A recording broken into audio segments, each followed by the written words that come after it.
Billings voters will make an important decision over the next few weeks as they decide the fate of the city's public safety mill levy. So we take a live look at the Magic City on this Thursday evening. Billings has grown considerably since the last time a public safety mill levy was passed back in 2004, with police and fire responding to more calls. Now, the proposed levy would revamp how the city pays for the rising cost of those services and repeals the 16-year-old levy that no longer pays the bills. Q2's Jay Cohn chats with the city's police and fire chiefs to hear their perspective. The levy at this point is just not losing anything. Billings Police Chief Rich St. John was hoping to be working on tackling the city's violent crime and homeless situation this year, but COVID-19 has forced a change of plans.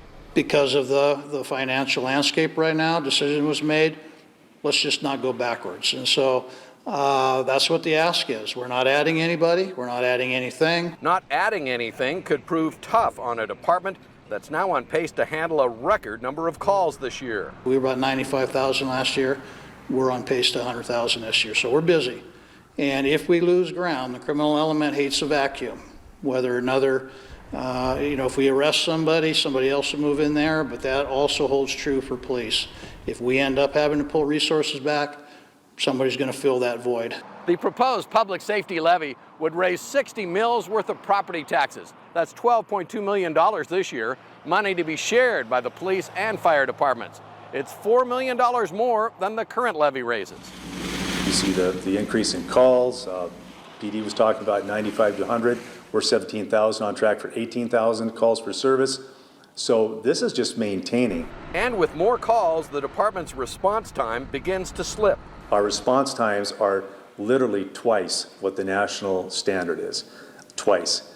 That's important to us when you talk CPRs, getting to fires before they get out of control. That's a huge thing. We're assuming we can get there within 4 minutes. That's the goal and the standard. But if you have one truck out of one area, another engine has to come in and cover other calls in that area, you can kind of see the domino effect that we experience. Therefore, everybody's response times are delayed.